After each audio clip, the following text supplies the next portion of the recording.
sebelumnya ya, yang saudara sudah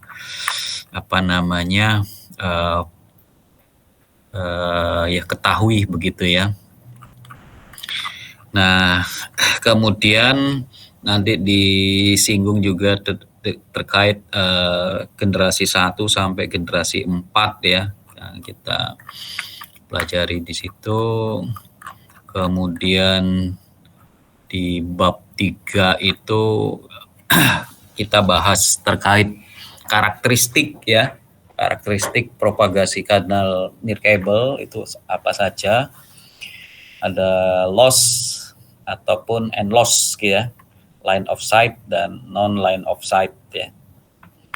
Ini juga ada karakteristiknya per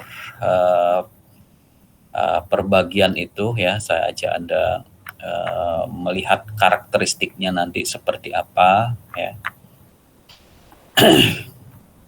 Begitu juga ada beberapa persamaan matematik ya terkait propagasi free space-nya.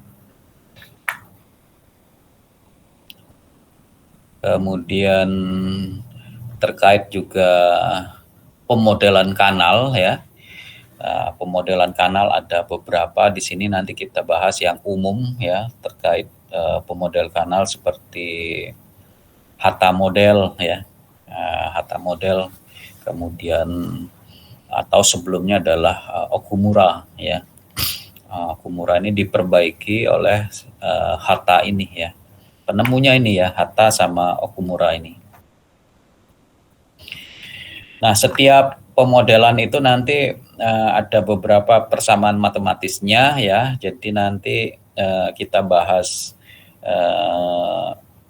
sekilas matematikanya. Cuma ini tidak menarik kalau cuma bahas sisi matematisnya. Jadi biasanya saya minta mahasiswa membuat karakteristiknya ya dari beberapa propagasi yang masuk ke 3 kawasan ya. Nanti di coding persamaannya ini ya.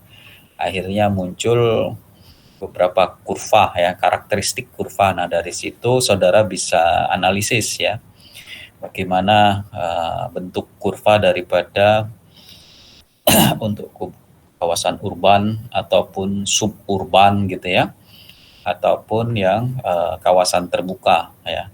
Kalau misalkan tinggi daripada base stationnya ini variabel misalkan ya, ataupun bisa jadi jaraknya yang variabel. Nah, itu karakteristiknya seperti apa dengan melakukan update daripada persamaan karakteristik daripada beberapa kawasan ini ya. Begitu juga yang kanal yang lain ya, seperti COS 231 juga ya. Ini juga pengembangan daripada model Hatta ya. Jadi kalau COS ini di European Conference for Scientific and Technical ya, singkatannya COS. Jadi semacam konsorsium di sini, dia akhirnya membuat pemodelan kanal ya. Jadi seperti ini. Nah, ini juga persamaan matematikanya juga tidak nyaman dibaca dan dipelajari ya. Jadi Anda harus membuat codingnya ya atau pemrogramannya. Jadi lebih menarik nanti kelihatan untuk membahas karakteristiknya ya. Kemudian untuk kanal yang lain juga ada yang ini kanal SUI namanya ya, SUI, Stanford University Entrim ya. Jadi kalau tadi di awal ada Hatta ya, Hatta model, terus Okumura, kemudian ada COS 231. Nah, yang lain seperti ini ya, SUI ini ya, Stanford University Entrim ini ya. Nah, ini pun juga ada banyak ya, ada 6 ya, 6 kriteria di sini. Jadi SUI tipe 1, SUI tipe 2 ya, dan seterusnya sampai SUI 6 ya. Dan karakteristiknya juga berbeda ya.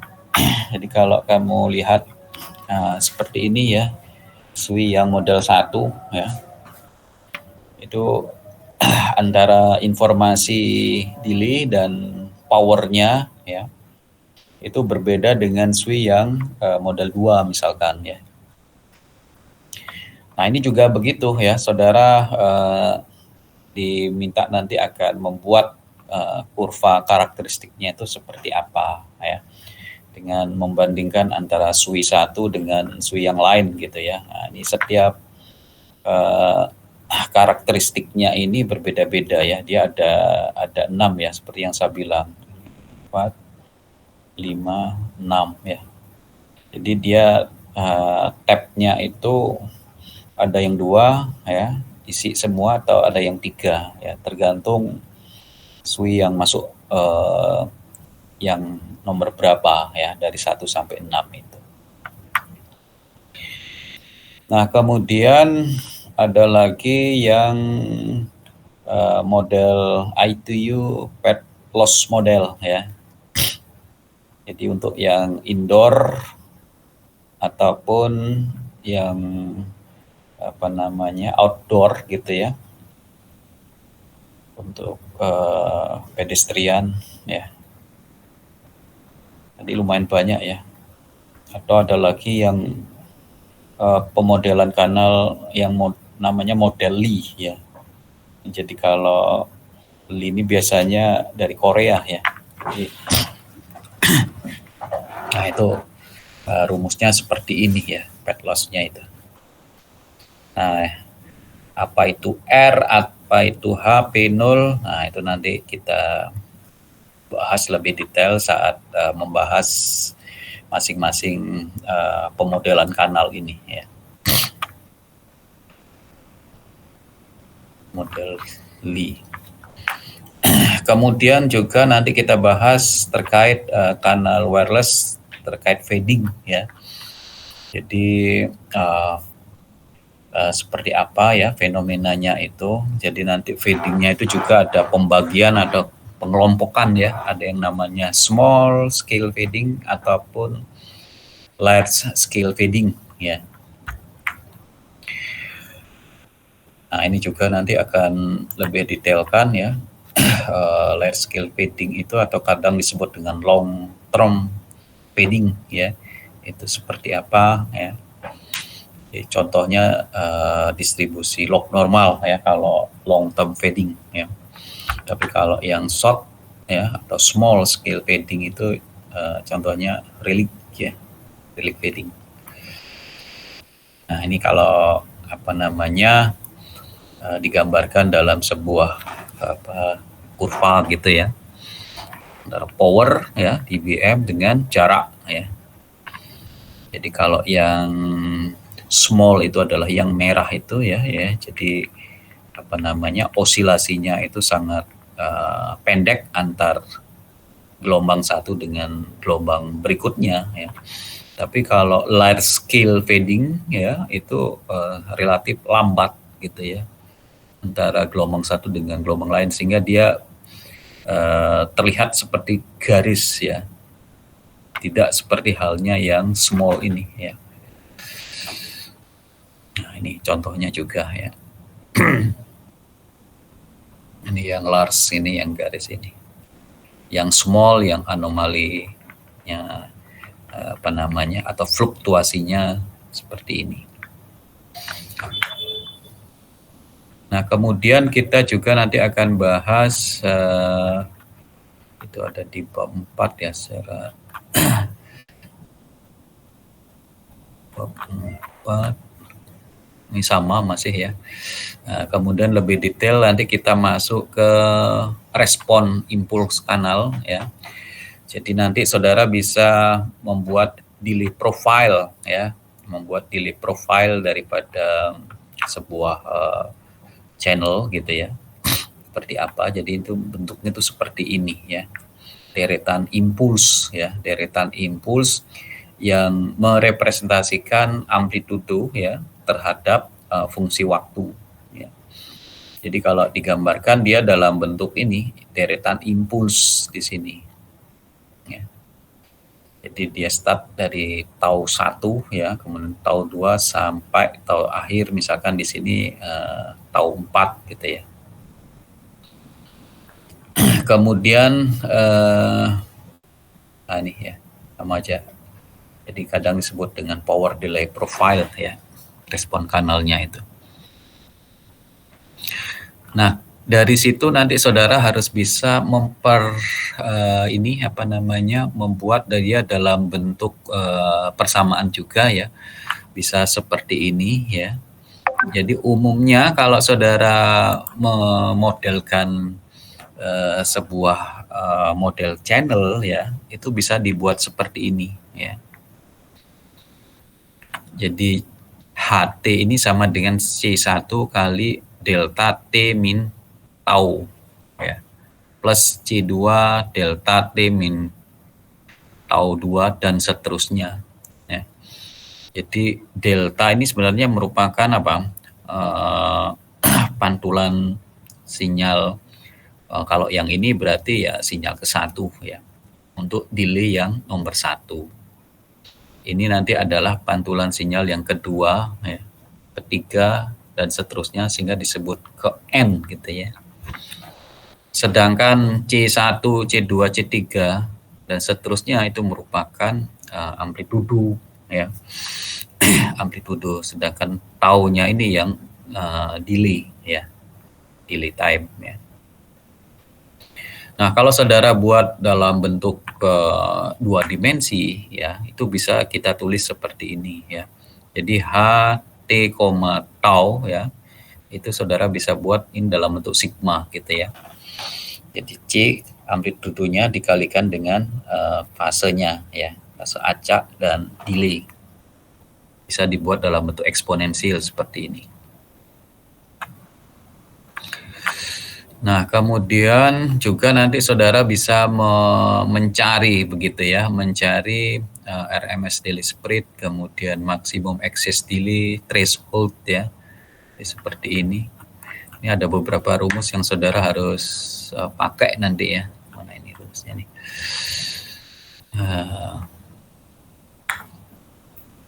Oh ya, sebelumnya saudara juga nanti akan mencari respon frekuensi channelnya ya. Jadi untuk mendapatkan HF-nya, nah, kamu bisa buat dalam bentuk spektrumnya itu seperti ini.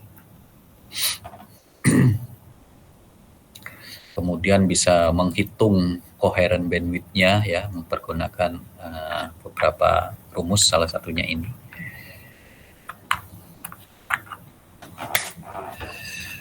Oke, kemudian nanti akan dibahas apa itu frekuensi selective fading ataupun frekuensi non-selektif ya. Non-selektif dan selektif ya.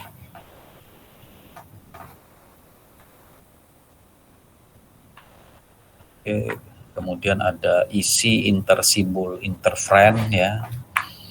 Jadi apa itu intersimbol interference? Kemudian pemecahannya itu nanti ataupun cara untuk mengatasi interference itu seperti apa ya. Nah, nanti kita masuk di bab akhir bab 4 ya. Nah, setelah itu baru saudara saya ajak masuk ke teknik OFDM ya. Nah, teknologi orthogonal frequency division multiplexing ya. Nah, di dalam OFDM ini nanti saya ajak mulai pemahaman yang sangat mendasar sampai yang advance gitu ya. Apa ya yang saudara bisa benar-benar pahami ya terkait OFDM. Jadi target saya kamu bisa mempelajarinya dari transceiver sampai receiver ya. Jadi transmitter dan receiver atau transceivernya. Jadi mulai yang basic sampai yang advance-nya itu ya. Karena lumayan banyak ya materi OFDM itu. Nah, kemudian sebelum masuk ke sana biasanya ini ada beberapa ya project gitu ya, ataupun kasus case gitu ya di dalam kanal wireless itu. Jadi saudara harus bisa menghitung secara numerik ya, kalau ada misalkan data eksperimen ya, jadi daya rata-rata relatif diketahui ya, Kemudian saudara diminta menghitung daya rata-rata relatif dalam watt seperti apa, kemudian daya rata-rata relatif yang ternormalisasi seperti apa. Ya. Kemudian juga bisa menghitung mean delay ya, jadi delay rata-ratanya, terus ada juga mean square delay ya, kemudian RMS delay ya. Nah, itu ada hitung-hitungan matematisnya. Kemudian masuk ke Doppler juga ya. Ini masih sambungannya ya, yang menghitung apa RMS daily spread dan kawan-kawannya itu ya. Setelah itu kita baru masuk ke transmisi single carrier ya dan multi carrier sebelum masuk ke UFDM, karena UFDM kan termasuk apa multi carrier, cuma dia itu memiliki karakteristik yang khas ya, jadi antar subcarriernya dia bisa tumpang tindih gitu ya. Nah, kenapa kok dia tidak terjadi interferen? Nah, itu nanti kita bahas di bagian UFDM-nya di bab 5 ya. Di chapter 5 kita bahas UFDM terkait DFT dan IDFT ya. Nah, seperti ini. Ini sudah sangat detail. Ya. Kemudian setelah UFDM itu nanti kita masuk terkait dengan UFDM-nya lumayan banyak ya materinya ya. Kemudian terkait dengan ya reduksi PAPR ya. Jadi salah satu kelemahan daripada teknologi OFDM itu dia rentan terjadi saturasi kan gitu ya. Nah, jadi kalau sudah terjadi saturasi itu dia akan menghasilkan output yang buruk ya. Nah, itu. Kemudian ada juga terkait offset ya, entah itu dalam frekuensi domain ataupun time domain ya. Nah, kelemahan-kelemahan itu yang saudara juga harus pelajari di materi kuliah saya ini ya, tidak hanya mempelajari keunggulan daripada teknologi itu. Kalau dari keunggulan jelas banyak ya, jelas dipakai gitu ya sebagai core daripada semua teknologi wireless communication yang ada saat ini ya, yang dipakai sekarang.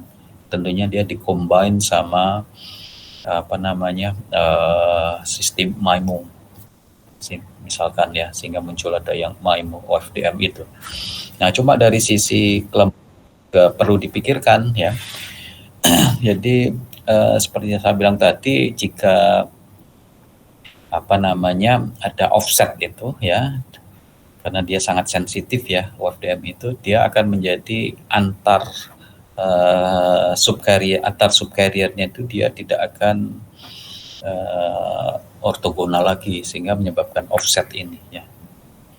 Nah, ini nanti kita lihat fenomenanya seperti apa kalau dia itu terjadi frekuensi offset dan time offset ya, atau istilahnya carrier frekuensi object CFO ya, dan apalagi satunya yang time domain itu ya, time offset ya, time offset. Kemudian ini yang PAPR ya, kita reduksi PAPR, ada beberapa solutionnya ya kalau terjadi fixed average power ratio itu. Kemudian kalau nutut waktunya saya masukkan ke sistem MIMO juga ya. Jadi Anda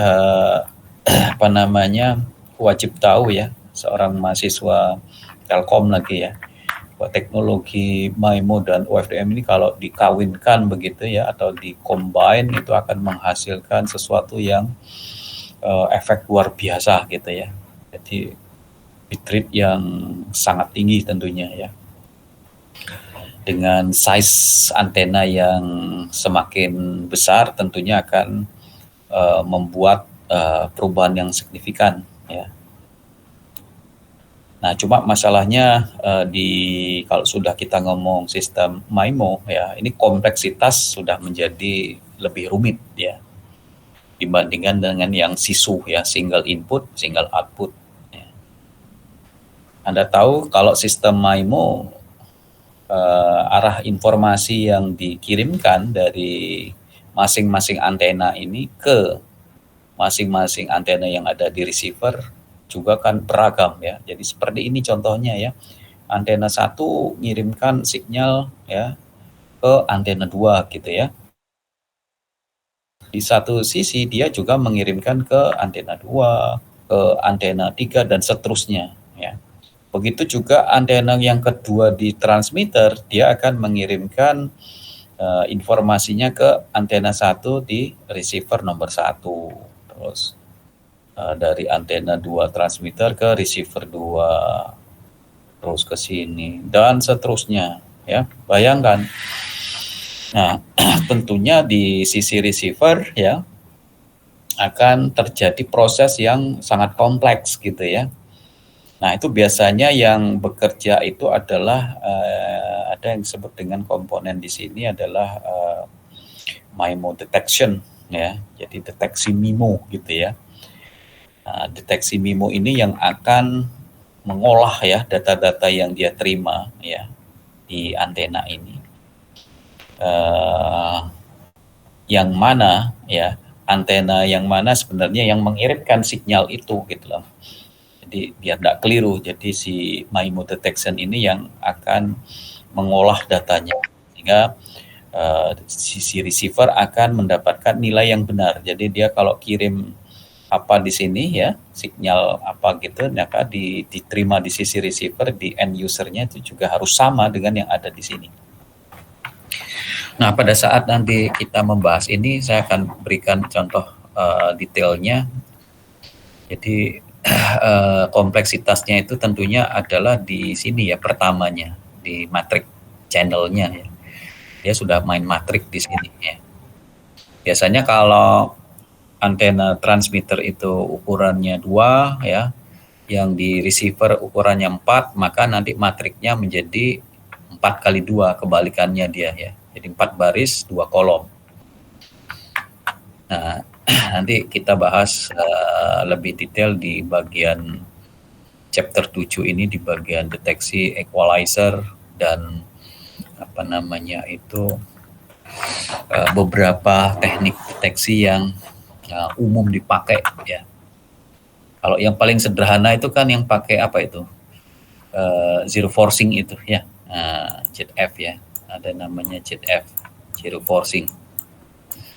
Terus ada lagi yang lebih bagus lagi, ada MMSI, minimum mean square error, ataupun yang canggih gitu ya, kayak V-BLAS misalkan ya, ataupun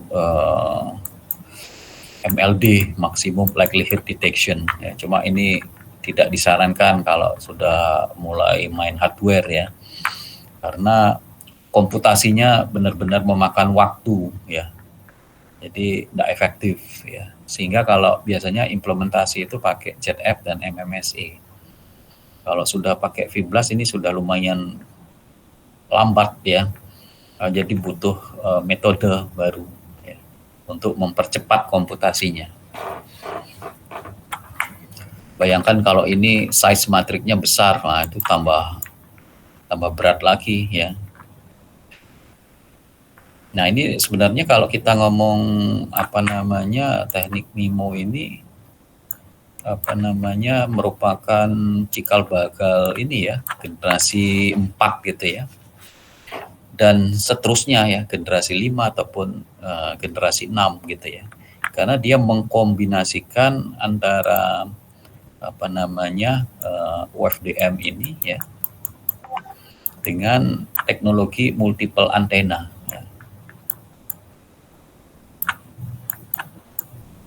Jadi kalau kita ngomong 4G gitu ya, ukuran secara teknis paling 2 kali 4 atau 4 kali 8 ya.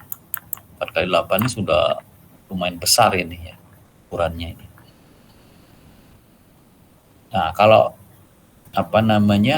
Anda ngomong ke 5G ya, itu lebih ekstrim lagi ukuran antenanya, ratusan kali sekian ratus ya. Jadi 100 kali 200 antena gitu loh, bayangkan itu ya. Sehingga tentunya di bagian receivernya juga dia harus cepat ya, mengcompile gitu ya. Jadi apalagi kalau pakai yang saya bilang equalizernya itu pakai MLT, enggak mungkin bisa terrealisasi ya. Karena komputasinya jadi sangat besar sekali.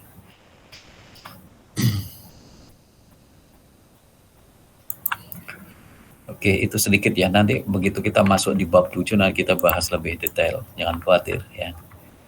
Kita nanti bahas lebih detail di bab-bab itu. Biasanya saya pakai bab terakhir. Nah, kalau waktunya nutut lagi, nanti kita bahas terkait dengan yang namanya single RF ya. Jadi permasalahan MIMO ini kalau sudah tingkat tinggi ya, ukurannya tinggi begitu, sudah nggak efektif ya. Jadi komputasinya rumit, terus dari sisi hardware juga sangat rumit untuk mengimplementasikan, karena dia harus dijamin bahwa antar ini cabangnya kan tidak boleh saling bersinggungan ya. Jadi ada yang namanya usulan single RF ya. Jadi antena yang banyak ini ya itu dikompres menjadi separuhnya misalkan gitu ya. Nah, jadi yang 100 dia jadi separuh gitu, sangat menarik gitu ya. Cuma tidak mudah memang ya mengimplementasikannya ya. Nanti kita bahas kalau memang nutut ya waktunya. Nah, biasanya kalau saya membahas mata kuliah ini ya, saya harus start bukan dari sini ya, tapi saya start dari komunikasi analog dulu ya. Komunikasi analog. Sebentar, saya ganti ini dulu ya. Ganti slide ya. Bentar, ini tab chapter 1. Nah, ini. Nah, ini ya. Jadi saya ajak ke sini mahasiswa, jadi mengingat gitu ya terkait dengan modulasi analog gitu ya. Nah, ini saya ambil sekilas dulu. Kalau modulasi analog kamu masih ingat ya. Jadi kalau seperti ini ya. Jadi tentunya dia modulasinya analog kan begitu ya. Jadi carrier-nya itu saudara bisa pakai model yang kayak amplitude modulation AM gitu ya, FM ataupun PM ya. Nah, cuma masalahnya di sistem komunikasi analog itu ya, kalau ini gambarnya tidak ada nih. Saya gambar gini aja. Jadi kalau saya gambarkan secara sederhana ya, TX-RX ya.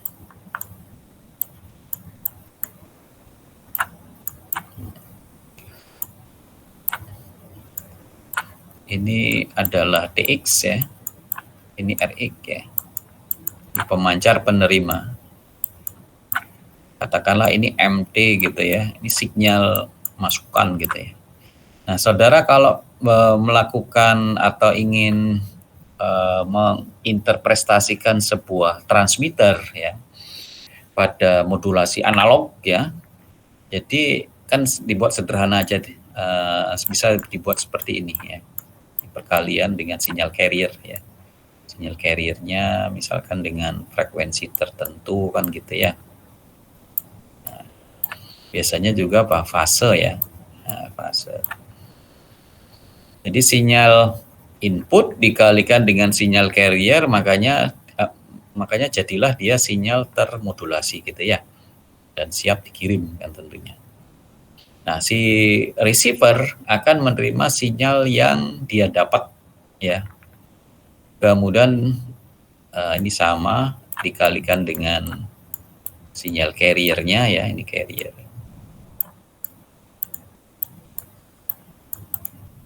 Ini juga sinyal carrier dengan frekuensi tertentu, ya, itu dikalikan, kemudian difilter kan gitu ya. Nah, filter, setelah itu jadilah dia sinyal yang diterima kan gitu. Nah, anggap aja nih M topi gitu ya. Jadi yang saya kirim MT, yang saya terima M topi. Kalau dia MT-nya itu mendekati sama dengan M topi, ya, M topi T, artinya transceiver ini bisa bekerja dengan baik, ya. Logikanya begitu, ya. Jadi kalau saudara misalkan kirim sinyal kotak misalkan, ya, sinyal kotak gini, ya, maka di sisi receiver akan muncul sinyal yang mirip dengan ini gitu loh. Nah, misalkan begini. Ya, walaupun ada osilasi di sini, ya, wajar karena di sini kan juga ada pengaruh fading dan noise gitu ya.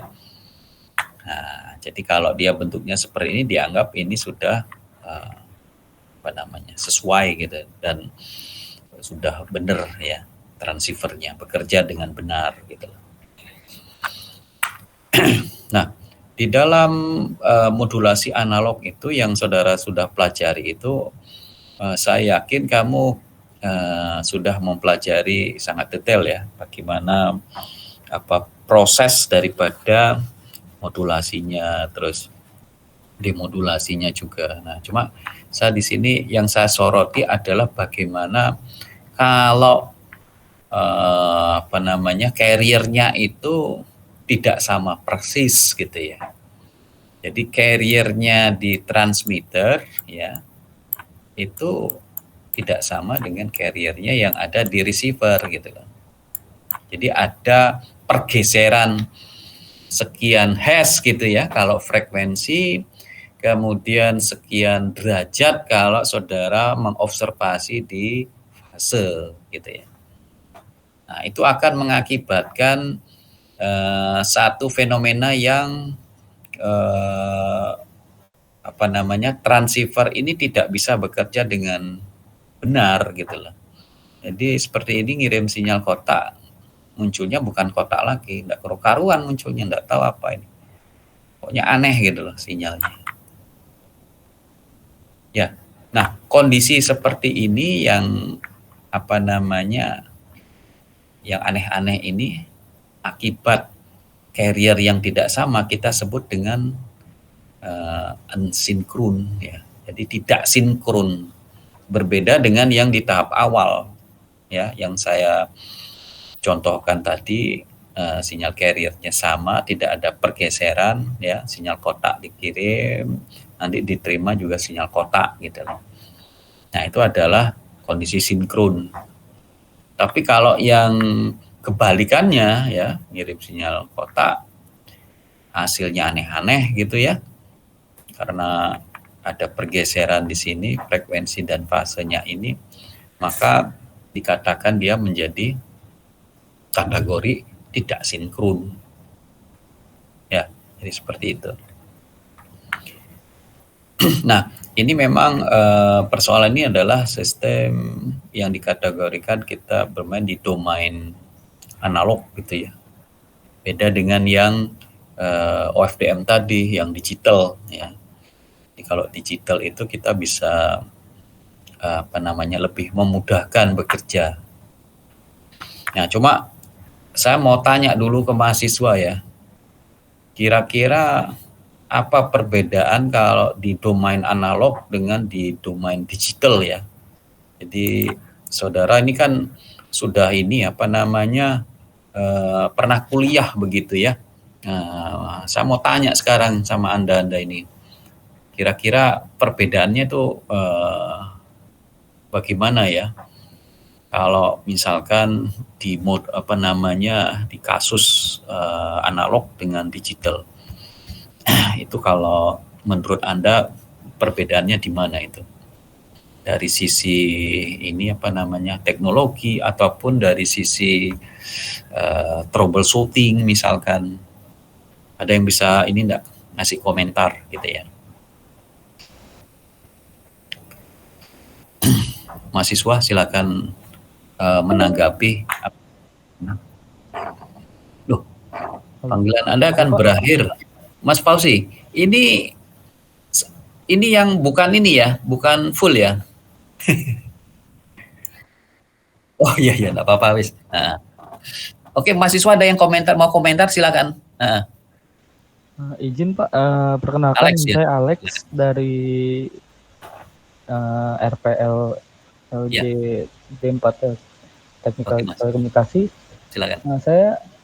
Setahu saya kalau yang digital tuh lebih akurat sih Pak.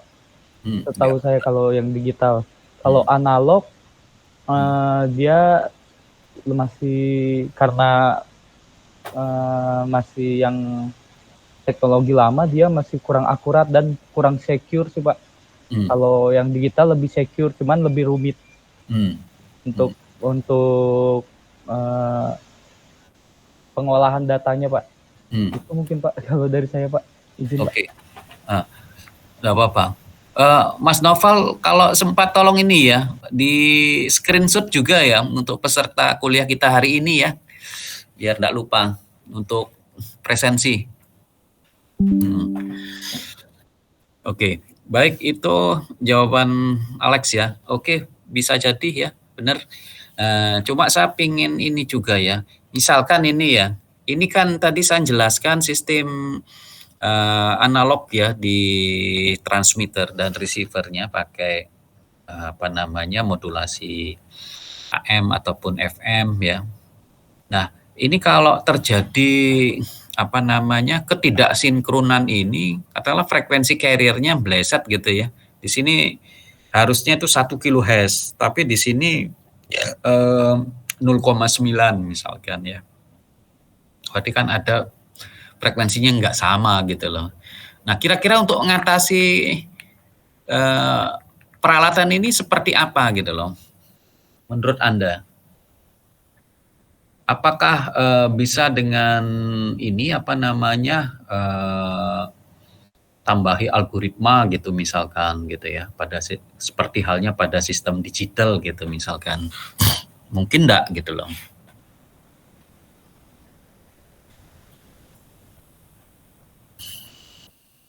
Jadi ini kan artinya saya sedang mengklasifikasikan ada dua hal di sini. Yang pertama saya omong tadi yang OFDM itu kan sistem digital gitu ya. Ada rumus matematika macam-macam gitu ya, ada IFFT, ada FFT. Nah, itu kan saudara pakai gitu ya untuk mendevelop UFDM gitu. Tapi kalau yang sekarang ini ya, yang ada di hadapan Anda ini, dia itu sistemnya analog ya. Jadi selalu berkaitan dengan hardware ya secara primer gitu ya.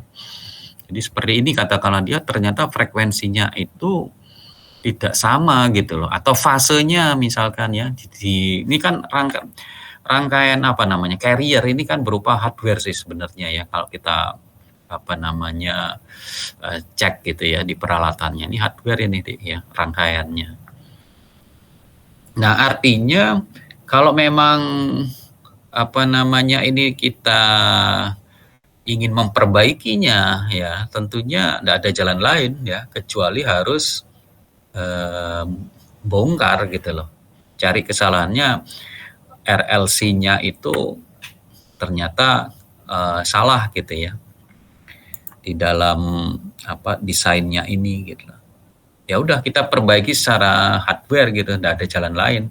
Kalau mau masuki algoritma terus nanti apa namanya dikodingkan ya tidak mungkin juga gitu loh karena dia analog gitu loh. Beda dengan yang sistem digital gitu loh. Jadi kalau sistem digital itu saudara punya algoritma tertentu, kemudian dikodingkan gitu dengan bahasa tertentu yang saudara kuasai, kemudian di-embedded ke perangkat perangkat keras yang Anda punya, misalkan ada berupa FPGA gitu ya, DSP ya. Nah udah tinggal disisipkan di situ algoritmanya, jadi gitu loh. Kurang bagus lagi algoritmanya di API kan gitu. Nah itu tidak akan pernah bisa Anda lakukan pada sistem analog gitu loh. Jadi seperti kasus ini ya udah Anda harus bongkar ininya, perangkat kerasnya ini gitu loh. Supaya memang harus benar-benar sama frekuensi carrier-nya. Kalau di sini dia pakai 1 kilo, di sini juga harus 1 kilo gitu loh. Jadi jawabannya seperti itu ya.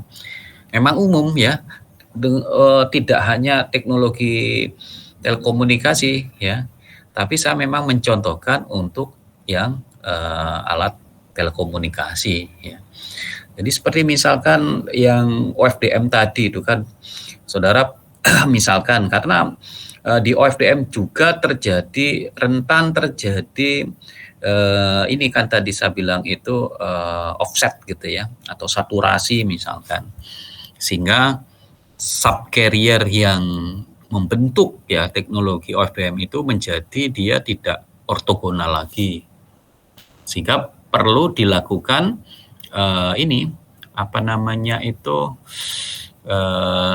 sinkronisasi. Jadi di OFDM pun juga ada yang kasus tidak sinkron itu. Jadi dia tidak sinkron ortogonalnya karena terkait perubahan fadingnya gitu, dia menyebabkan antar carriernya itu dia tidak sinkron lagi gitu loh. Itu bisa jadi gitu loh.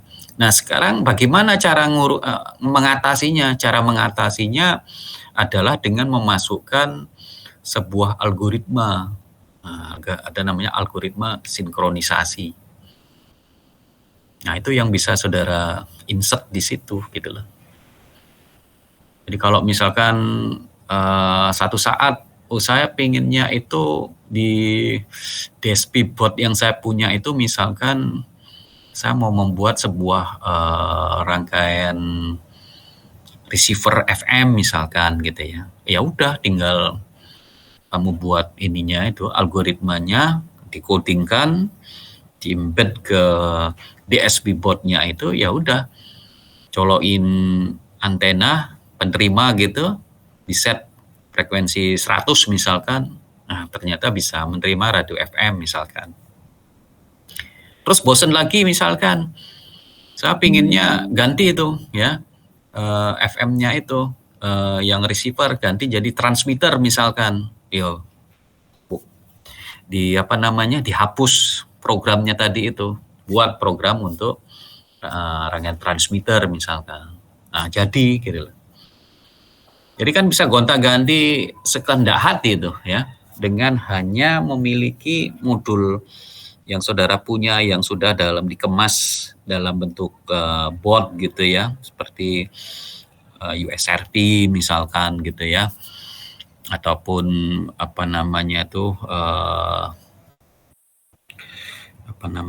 DVB-T yang stick itu ya, tinggal program pakai GNU radio misalkan. Tapi kalau yang model seperti ini ya udah nggak bisa ngapa-ngapain. Begitu kamu set dia sebagai sebuah receiver, ya udah dia udah sebagai hardware untuk menangkap sinyal gitu sebagai penerima. Kalau mau buat yang lain, saya mau jadikan dia transmitter, ya nggak bisa, kamu harus buat lagi gitu loh. Ya buat rangkaiannya lagi, terus pokoknya buat dari nol. Jadi seperti itu. Nah itu bedanya di situ. Nah di mata kuliah saya nanti saya akan ajak Anda untuk melihat bagaimana fenomena daripada ketidaksinkronan dalam sistem komunikasi analog ya. Jadi saya ajak ke sana nanti Anda. Jadi pertama nanti jelas yang sinkron dulu ya. Jadi yang sinkron. Jadi yang kalau sinkron ya berarti tidak ada pergeseran di sini TX-RX-nya. Jadi sesuai gitu ya. Kalau fasenya di sini 0, di sini juga 0 gitu ya. Kalau frekuensinya 1 kilo, di sini juga 1 kilo. Nah, terus diberi masukan gitu ya. Diberi input berupa bentuk sinyal apa gitu ya. Sinyal kotak misalkan gitu. Nanti kalau benar artinya dia juga terima sinyal kotak.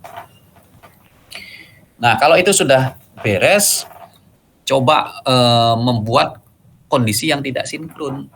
Nah, karena kita memprogram kan artinya bisa saja kita bermain-main di komponen ini ya, di persamaan matematikanya. Ya buat aja frekuensi carrier-nya antara TX dan RX itu tidak sama kan gitu ya.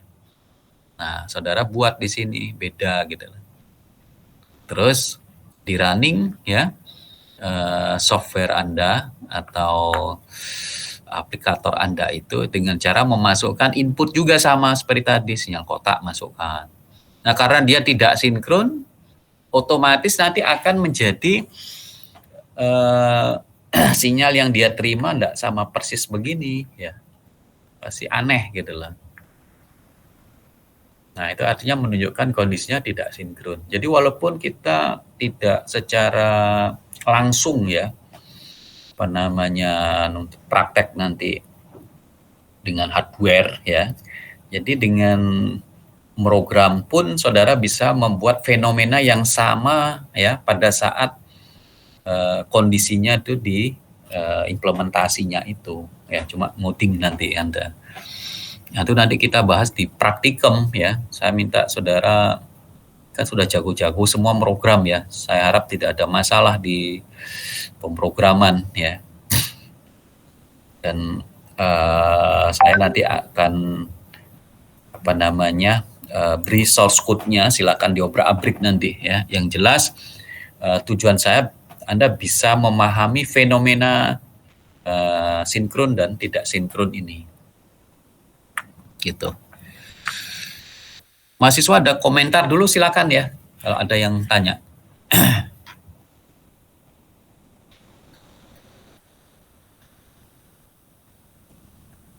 Oke ya, sementara ya. Oke, coba kita lanjutkan kalau tidak ada yang tanya. Berarti saya masuk ke sini.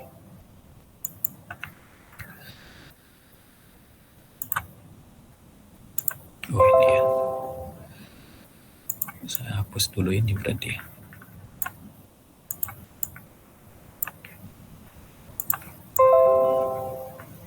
Oke.